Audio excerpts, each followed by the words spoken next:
आज हमारे मेहमान हैं अजीत उचुई। आप उप वन संरक्षक हैं वन्य जीव।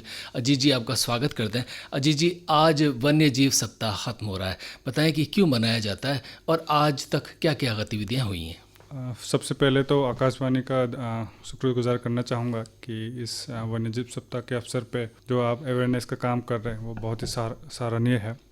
हर साल ऑल ओवर इंडिया में और ऑल ओवर वर्ल्ड में 1 से 7 अक्टूबर के बीच में वर्ल्ड वाइल्ड लाइफ डे मनाया जाता है, जो कि एक तरह से वाइल्ड लाइफ के प्रति जो कंजर्वेशन है और उसके अवेयरनेस के प्रति जागरूकता लाने के लिए ये हर साल गवर्नमेंट ऑफ इंडिया के इनिशिएटिव से ये वाइल्ड लाइफ वीक कार्यक्रम हर ऑल ओवर इंडिया मनाया जाता है। और ये कार्यक्रम लगभग 1955 से चालू हुआ है और अभी इस साल 67 वाइल्ड लाइफ वीक हम मना रहे हैं इसमें। अजीत जी, ये बताएं कि इसका उद्देश्य क्या है और क्या कोविड-19 की वजह से जो वन्य जीव सप्ताह की गतिविधियां होती थी उनमें कुछ कमी आई या कुछ अलग चीज़ें इसमें घटित हुई।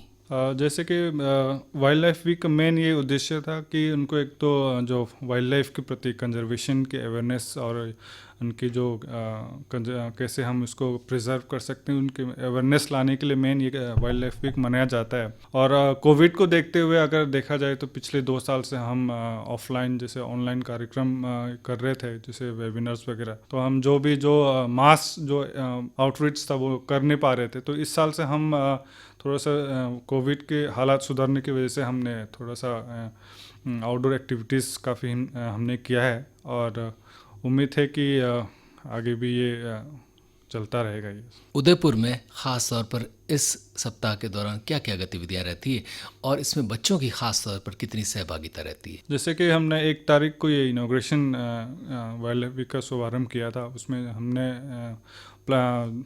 MLSU और WWF इंडिया और ग्रीन पीपल सोसाइटी से मिलकर हमने इस बार वाइल्ड लाइफ वीक मनाया है। और इसमें हमने डिफरेंट स्कूल्स के स्टूडेंट्स और इवन कॉलेज स्टूडेंट्स को भी हमने इन्वॉल्व किया है। और पहला दिन हमने प्लांटेशन का कार्यक्रम किया है, जो 1 तारीख को हमने सज्जनगढ़ बायोलॉजिकल पार्क में किया है, जिसमें विभिन्न NGOs और स्कूल के स्टूडेंट्स और कॉलेज के स्टूडेंट्स ने भाग लिया है। तो दूसरे दिन हमने 2 अक्टूबर का हमने स्वच्छ भारत का जो गवर्नमेंट ऑफ इंडिया का जो इनिशिएटिव है उसमें हम उसको पूरे पार्क बायोलॉजिकल पार्क और सेंचुरी में हमने साफ़ सफाई का अभियान रखा था। और जो तीसरे दिन हमने जितने भी लगभग 40-50 स्टूडेंट्स और कुछ वॉलंटियर्स को हमने सज्जनगढ़ वाइल्ड लाइफ सेंचुरी में ट्रैकिंग के लिए ले गया था। जो चौथा दिन हमने पोस्टर मेकिंग का बच्चों के लिए रखा था, जो हमने सज्जनगढ़ बायोलॉजिकल पार्क में ही आयोजन किया था। और 5वां दिन जो है वो हमने क्विज़ कंपटीशन रखा था। तो छठा दिन है जो हमने रंगोली कंपटीशन रखा है। और 7 को जो आज है लास्ट दिन, वो हम क्लोजिंग सेरेमनी रख रहे हैं। इसके अलावा हम रोज़ इस साल एक लेक्चर सीरीज़ हमने आयोजन किया है, जिसमें 3 हर डिफरेंट पार्ट्स ऑफ इंडिया के जो रिलेटेड कुछ रिसर्चर्स हैं, जो प्रोफेसर्स हैं, उनको हमने इन्वॉल्व किया है। और उसमें डिफरेंट टॉपिक्स में हमने लेक्चर्स आयोजित किया है इसमें। अजीत जी, वन्य जीव अभयारण्यों और बायोलॉजिकल पार्क्स की स्थिति क्या है, ये इस लिहाज से पूछ रहा हूँ क्योंकि अब पर्यटक लोग आने लगे हैं और उदयपुर में पर्यटकों का बहुत जमावड़ा और बढ़ेगा।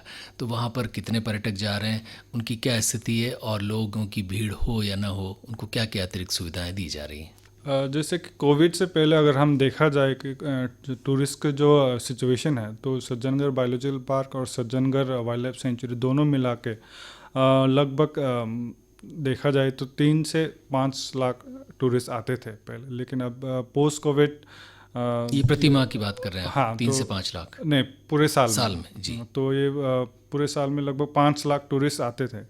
तो अभी स्लोली जो post Covid number of tourist धीरे धीरे करके उदयपुर में बढ़ रहा है कंपेयर टू कोविड टाइम से।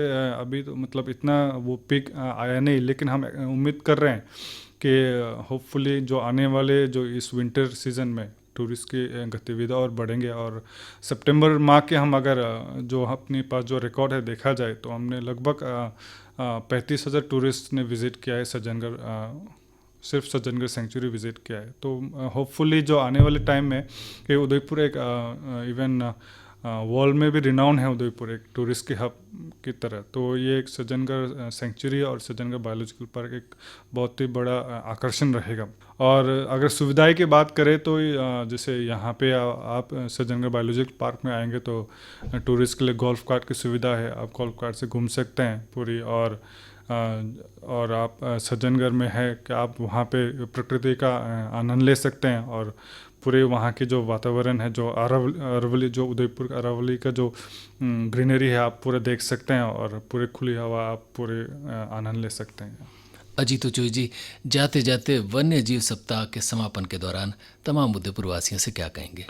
उदयपुर वासियों से यही मेरे आग्रह है। और क्योंकि उदयपुर हमेशा से एक मतलब नेचर लवर डेस्टिनेशन के नाम से जाना जाता है, क्योंकि यहाँ अगर राजस्थान में देखा जाए तो सबसे अच्छा जंगल और सबसे अच्छा वनस्पति उदयपुर में ही मिलता है। और उदयपुर वासियों ने हमेशा मतलब ग्रीनरी और पेड़ पौधे वन्य जीव के हमेशा रख रखाव किया है और सालों से हम देखते आ रहे हैं। तो यही आप लोग से सभी यही विनती है कि ये जो कल्चर है, जो मेवाड़ की जो कल्चर है वो आप बरकरार करके रखिए।